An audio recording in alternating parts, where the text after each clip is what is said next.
the cargo port, which these people are saying they are converting to what do they call it?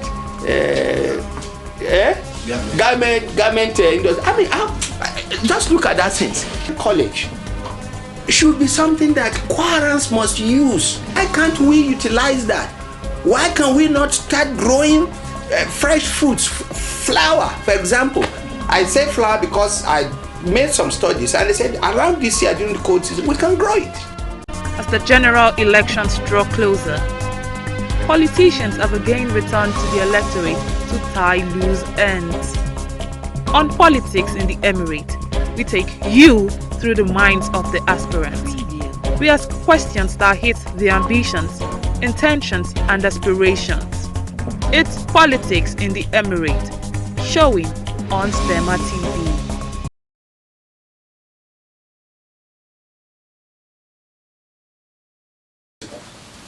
My name is Shuaib Yaman Abdullahi. I'm from Shonga, near the local government. Went to school in Shonga, 1964 to 1969, my primary school. Went to government secondary school, Mara, 1970 to 74. I went to ABU,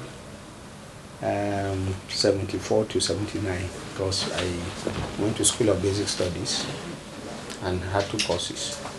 So,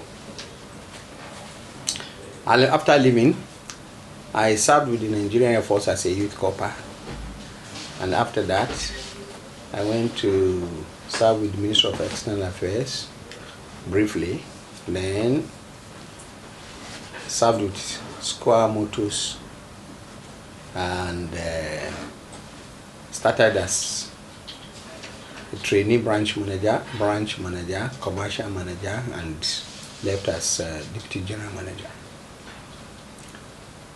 Then started my own company in 1988 called Agro-Matrix, and we've been on that until okay. I also served some government offices. I was a member of KWARA Investment Company as a board member. That was in 1985. So a member of KWARA Grains Production Board. That was 1987. So a member of National Sugar Council. Actually started as a member of the Sugar Policy Committee for Nigeria. Also a member of Abuja Investment Company as a director, as a member of the board. So, and recently, I left as I was a member of Nigerian Railway. I was also actually acting chairman of the railway at a point. And I just recently retired, or resigned, whichever, from Revenue Mobilization and Fiscal Commission, as commissioner representing KWARA State.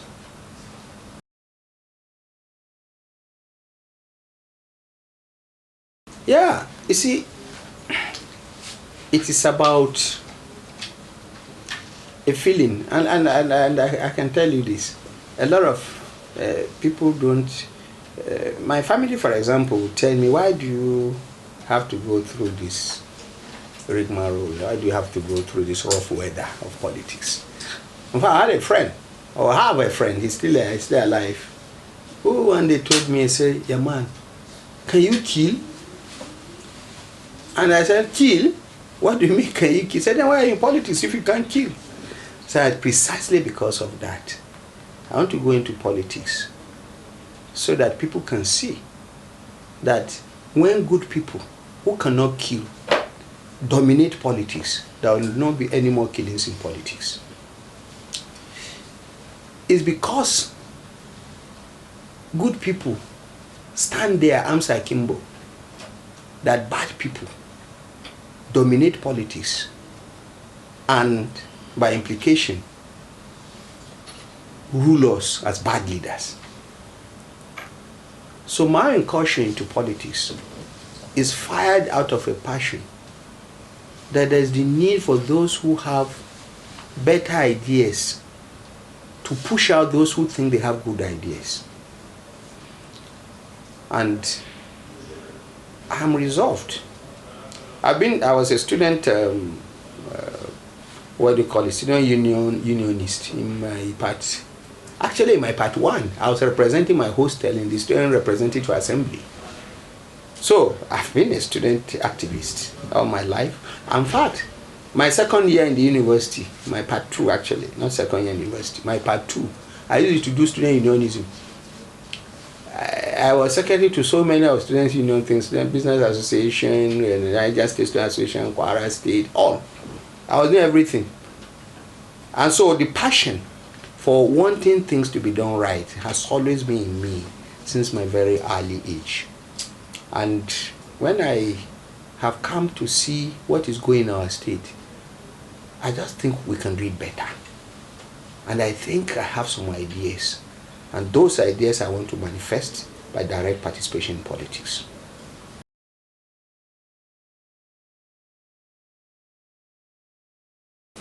Very good question. Like I've said to your colleagues, we went into APC thinking we were going to bring an alternative, a better way of doing things. But like every other thing, ideas, like I said earlier, they remain what they are. Ideas without the right person to manifest it. It's not enough to say, okay, you all have good ideas. Somebody has to drive the ideas. Unfortunately, the man that we thought would drive our ideas didn't even understand the ideas in the first instance, and he lacks every competence to drive those ideas. So the ideas are still there. They still remain ideas. And some of us also think that we have our own ways. It is not loyalty to any individual. It is a loyalty to our state. We believe we can make this state work. We are so much blessed with abundance of natural resources that should be converted into prosperity for our people. And this is our internal conviction. So if we have a bad leader, and he insists that he must continue to be the leader, there are other platforms. And our choice of People's Democratic Party is because we have seen that what they did, they have, you know, they have good plans for this, for the state. And like I said, you can look at some of the things they are trying to do. They may not have reached fruition. I'll give you one. The Aviation College should be something that KWARAns must use. Look, like I said, these people have an aviation college where you are supposed to be tuning out pilots. The natural progression should be an airline. Boys from this college, there's an airline for the state government. And don't tell me the story that airlines don't work. They do. Look, Kenya Airways, they've been there forever in Africa. Ethiopian Airlines, they've been there forever. They started like this, very close to home. Ibom Air, they are the best today in Nigeria. So it's not as if they don't work. They do work. In any case, why are you having an aviation college when the boys will have their papers and there's nowhere to work, when you can easily do that one too? So for us, there are certain things. See, they have the cargo port, which these people are saying they are converting to what do they call it? Garment industry. I mean, just look at that sense. You have something built and there's a purpose for it. It's only for you now to put it on the right trajectory. You have a cargo shed there, and I've said it over and over. Ilorin can become an international market because it is well located geographically. The shortest route to Lagos from the north is through Tegina, is through Ilorin. If you are going through Abuja, through Owo, through, you are almost doubling your distance. And because Ilorin has access to air, it has access to rail, it has access to water, and it has road. Why can't we utilize that? Why can we not start growing fresh fruits, flour, for example? I say flour because I made some studies and they said around this year during the cold season, we can grow it. Why are we leaving all that to Kenya alone? It's a multi-million-dollar industry. Do you know how many young men will get jobs if we do that? because we have this airport here, and somebody has built the cargo shed, and somebody is converting to, is there no other land that you can go and build your garment factory? And like I said, which garment factory? Where is your, where are the raw materials coming from? What we want to do, we'll grow our cotton, we'll gin it, we'll put the textiles, and then the garment industry. But we are not going to use an airport to do garment industry. It's just absolute trash. So you see that the PDP, they have very good ideas. Look at their diagnostic center. Don't you think it's some people are thinking? Look, let me tell you, since this APC government came in, what have they done that we will say that, oh, this is exceptional? In fact, everybody asks this question, and I want to ask too. Why is it that President Buhari has never visited this place? To commission what? To come and commission 1 kilometer road? Or to come and commission painting of classrooms? Or what? What else do we have to show? I know now that I've said this, they will try and rush something to invite President Buhari. I hope the president will know the worth of what they were asking to come and commission. Then, like I told you, my decision to go to PDP is because I was actually from PDP. We brought PDP to KWARA State. So it's like going back home. Yes, we left. But is there anything wrong with leaving your house? You want to come back, somebody will say, why do you want to go back to your house? So PDP has been my home. I found also that what we thought we would do better, we were actually bringing KWARA backwards. And it's better to go back to where you've left it, so that you can push it ahead for the betterment of the people.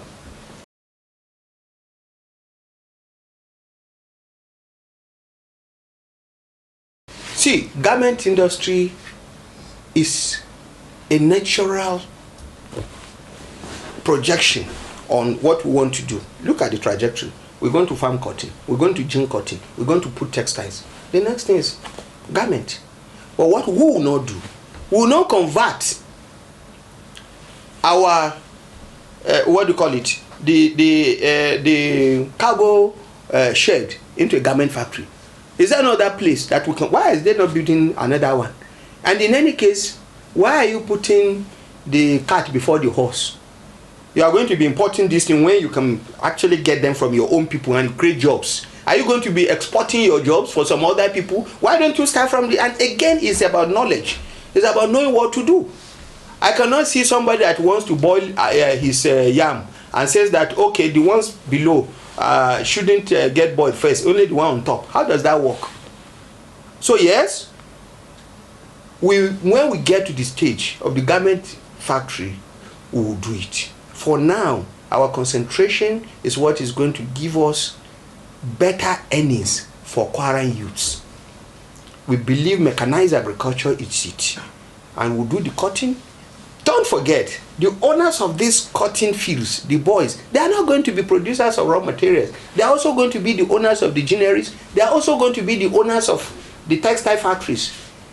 It's a chain, and it's going to belong to these young men. Our first projection is that they will be earning about 500,000. But when there's a dam in Kayama, they call Moshe, when we're able to dam that place, and they're able to do it 3 times a year, you multiply what 500 or 700,000 we give to one young man in a month. So, like I said, we are trying to grow boys who are going to be different from the present. The trajectory now is everybody is becoming a good boy that will continue to knock on your door. Please give us money, give us money. Our own projection is that we'll be able to build better boys that will be saying, take money, take money, take money. And that's going to be the difference.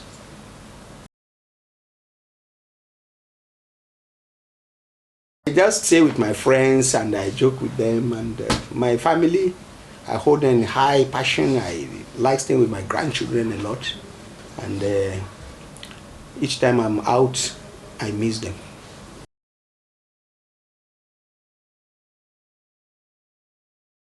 Nothing, just a little ramble among brothers. We are, look, the PDP is a family. We are the oldest party in Nigeria. We are, in fact, the greatest party in Africa. So, a little, look, when you are talking about PDP, Please remember, you're talking of the giant on the table. You can't be comparing PDP to one chance people like APC. We are the dominant party in this country, and we've been there, the only consistent party, the only party that has shown resolve that Nigeria must go ahead. Can you imagine how much things were costing during the PDP time at the national level? Can you imagine the security of this country when PDP was in charge of affairs? Can you imagine how jobs were created during the time of PDP? So when you say, I talk about 5 governors, this is a party that has been here since inception. Don't forget, the third, what do you call it, republic started with the PDP, and for 16 years we held sway. And you can see dotted all over what the PDP has done. Ask APC, what have they done? Look, I won't ask that question. I won't answer. You go to Katsina today, where the APC president comes from, and ask them what is happening in Jibia, in Katsina town. They will tell you that they are no longer able to come out of their houses. In Kaduna, where I live, people come and knock on people's door and say you are kidnapped. I've said that before. So insecurity is the other face of APC. APC and insecurity are one and the same. PDP, Nigeria was secured. Everybody was going his daily business. Nigeria, during the PDP era, we were exchanging $1 for just about 100 and something naira. Today, it's about 800 and something. Shouldn't that give you, just within 8 years of APC? And see what is happening. Students are not going to school. Also, nothing is resolved. The youths are just wandering all over the place. So, the bigger picture of PDP, the story of PDP, transcends what 5 family members are just, it's just between us. And very soon you will see it resolved. For us in PDP, we are already articulated.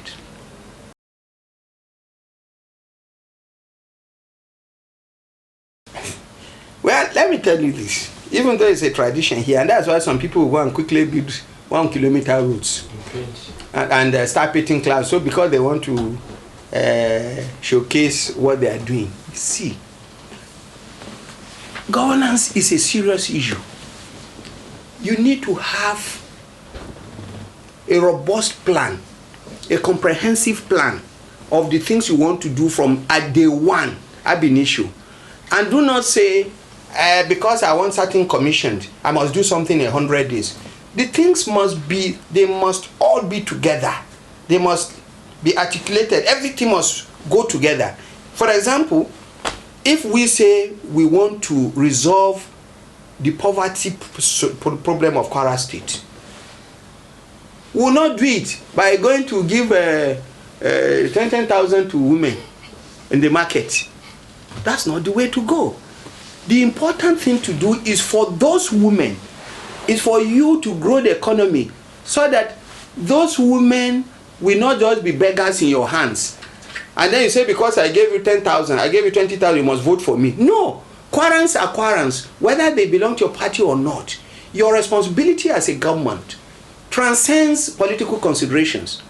It must be the totality of quarrants that, under your watch, that must be the issue. So, for us, we would rather plan. Like I told you, we are going to start by looking at what is the GDP of KWARA State. What is the per capita income? How much on day one in 2023? When we know how much, then we say, to this is our trajectory, this is how we want to increase it. Every woman in KWARA must not earn, for example, if we say it is 200,000, we can say, okay, at the end of this year, no woman will earn, or no man in KWARA will earn nothing less than 500,000. And this is the kind of thing we are going to do. We are not going to be stampeded into saying we are going to do 1 kilometer road. You will travel 100 kilometers of terrible road like in Kayama and Barote, only to come and have 1 kilometer in the center. What does it make sense really? And again, this is why I'm saying, when you arrogate to yourself the power of knowledge and monopoly of wisdom, this is what it brings, because you are not allowing other people to give their inputs so that the thing will be reasonable. How do you do that? Do you know that, have you ever been to Barutin or Kayama? Do you know the roads there? See, a road of about 44 kilometers took us 3 hours.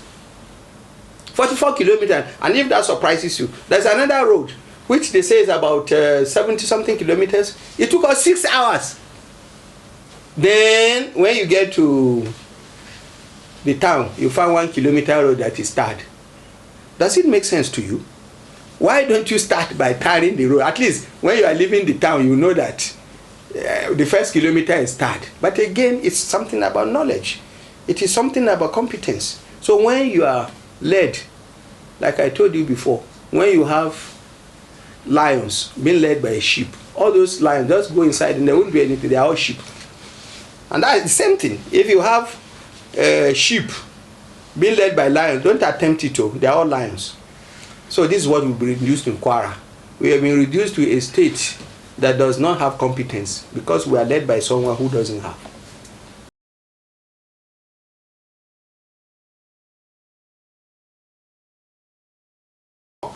Let me tell you, I said it earlier. I, Yaman, I became a branch manager at the age of 23. How youthful do you want to be? And I remember, let me tell you this story. I remember in 1982 at IITA in Ibadan, the traditional leader of is in Bayelsa now, Dr. Dokorom. He was the one. He later became the group managing director of NNPC. He was the one that was sent by NNPC. There was an association of agricultural machinery sellers in Nigeria, and I was the one that was sent because KWARA was supposed, we were the biggest. So KWARA was supposed to send I represented them. I was a very young man. I think I was 24. And what I said, it was in Ibadan, IITA. I saw the pictures even very recently. And what I said there was, even if what I'll say here will not make much difference, I'm sure the Nigerian youth will be delighted that one of them is representing them here. And it was a huge clap from the gathering. That translates into, even as far back as that time, the youth have always been reckoned with. Anyone that says you are not going to reckon with the youth, like you people say, no youth, no nation. Abi? So, but me, it is about competence. Those that entrusted me with a branch in 1981 did so because they trusted that I was matured enough to hold the branch. And I tell you, to the glory of God, I don't think I disappointed them, because I had accelerated promotion after that. So I believe it is not about age, it is about competence. We will make sure that we put our youth. Why not? That's the tomorrow. If we don't groom them, how can they face the challenges of tomorrow? So they will be there. But among the youth, there are those who are actually competent. We will look for them wherever they are. It is not about just being young. It is about being competent too.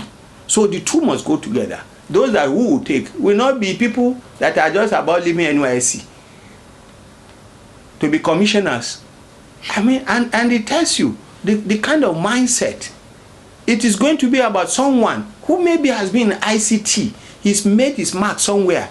He's been in student unionism and he's done so well there.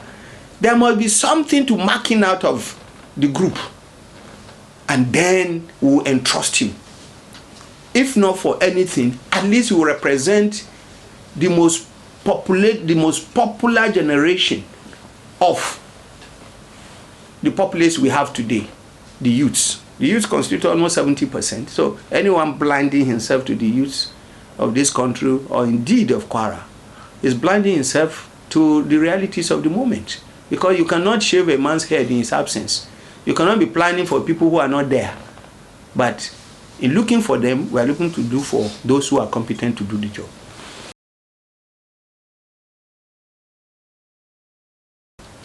I don't want to score, because if I score, you all laugh.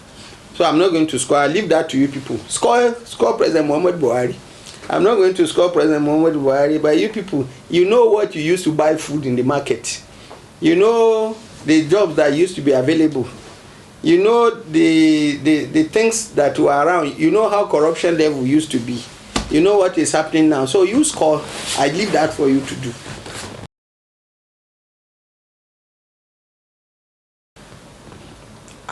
I don't know how you, maybe you put me in one store and put a price tag, and those who can afford me. But on a serious note, honestly, like I told you,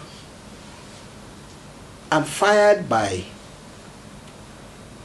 a concern about the trajectory we found ourselves in KWARA.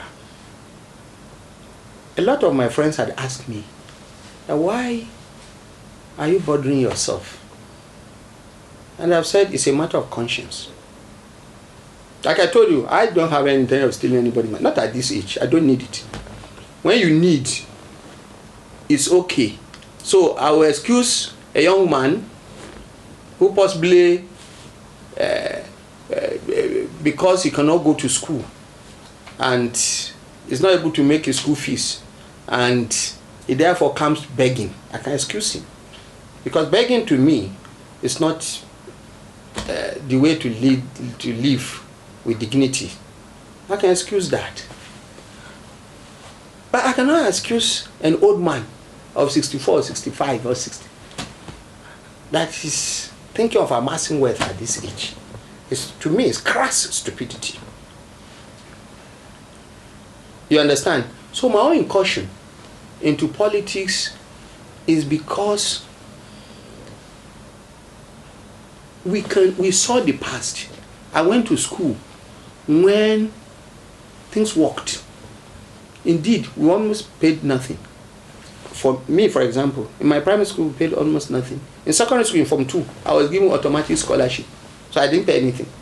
In the university, it was free. There was nothing. We were not paying anything. In fact, during our time in the university, we were given 3 square meals. You just need to. They used to give us a coupon, a meal ticket. And it was at one time we were paying 20, 25, 25. Then they reduced it to 50 kobo per day. I'm not saying 50 naira. 50 kobo, half of 1 naira. 10, 20, 20. Yes, 10, 20, 20. 10 for breakfast, 20 for lunch, 20 kobo. Do you understand? It was that good. In our hostels, there was like 24/7, there were giant generators. Everything was there for the taking. And you know what? Laundry. Yes, yes. They would wash our clothes and iron for us. All that we were required to do was to go and read. It's the same Nigeria. I know the icing on the cake. Before I finished writing my exams, I had 9 jobs. 9. They were always displayed before finishing. So what has happened? Why was it that our relatively uneducated fathers were able to plan for us? Why are we not able to plan for our children and our grandchildren to the toe? So, to reinvent that, some of us that saw yesterday think if we go into the ring, we may bring those ideas back. And you know what? It was all about trust. The leader is a trusted person. He cannot afford to steal people's trust. You can't be stealing things that are given to you now. And that I want to tell you. And watch. God willing, if Allah gives us the opportunity, we are going to make sure we are not going to put oil and water together. We'll ask our supporters, because that's our big problem. Those who want to make money can stay on one side. Those who want to give service will stay on our side. If you want to make money, for God's sake, there will be opportunity, inshallah. We are going to make sure that all contracts for KWARA are domiciled in KWARA. And where KWARA does not possess the requisite competencies, they have to bring people abroad, they must come through QWARAs. So, a lot of the wealth is going to stay here in QWARA. So those who want to live well, they think, no, I don't want to do any government work. I just want contracts. That they should register. We'll make sure everybody gets something. Because we are going to create the wealth, God willing. And so everybody will have some money. But those who want to serve is service. We are going to pay good money for service. We are not going to be paying our SAS 250,000 or commissioner 250,000 with no car. Don't you think yourself you are putting on a trajectory to stealing? You call somebody commissioner, the man is doing with one rackety car. Ridiculous. Exactly. So for us, we know it very clearly that those that are going to take our appointments, they are going to take it only because they want to render service. And I promise you, inshallah, Shuaib Yaman market, I'm not going to steal you. I don't need it. Me, I'm from a very humble background. My own life is not, I don't want to own the earth. I'm fine. So, and if I'm not going to steal, anyone that's going to work under us, if you choose service you must give. No more. You cannot be serving and be taking money again. It's not going to happen. If you want to make money, register as a contractor. If you want to serve the state, come and serve. You are not going to steal. So, this is what we are going to, and this is why we are going to change the civil service. Because all these things we are saying, they remain ideal. You need an efficient civil service to do it. And so we are not going to allow our civil servants to say, be arguing about, no, there's adjustment here, you said 30,000, you said this. All this is because enough wealth is not there. The wealth we want to create, by the way, you never asked me that. It's going to be private wealth. These boys, they are all private people. It's not government that is providing all this money. We have made arrangements on how to do it. I won't tell you now, but you will see it happen. We will then go back to them and say, okay, you know government facilitated this thing for you. Can you give us 10%? So, you see a boy who was earning nothing before, he's now earning about $1 million a month. And if we go back to him and say, look, please, give us 100,000 out of this 1 million you are earning a month, he'll be glad to do so. And by our calculation, inshallah, it's Allah that makes things happen. You will see the quantum of money that KWARS will collect for the state. And it is in that we will use to build the relevant schools of the future. It is in that we will do our primary health care, the tertiary, and the specialist hospitals. And it is in that we're going to ensure that the road network in QWARA becomes one of the best in Nigeria.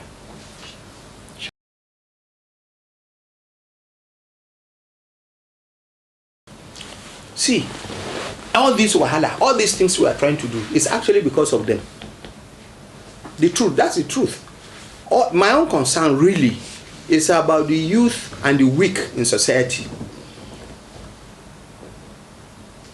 You see, the future is the most important. You see me and him and the gentleman you see there, we are like dinosaurs already. We are an extinct, we are an expiring generation. Everything we are doing now, I just told you, I don't need, if at this point we have not lived our lives, then what are we waiting for? I told you the thing finishes at 50. So, all these are just extra dash. But for you, the future, I've said this several times even here, the future is that until we're able to build a generation of the youths, I've told you, your children are going to be the ones to fight the war, the Third World War, which I told you is not going to be military in nature. It is going to be war of the survival of the fittest. And the fittest will be the one that possesses the best qualification for the time, and it's going to be skills. The schools to go for these skills are going to be expensive. It's not like this thing they are doing here that skills are, it's not like that. You see, we have to start thinking now, what is the world going to be in the next 30 years?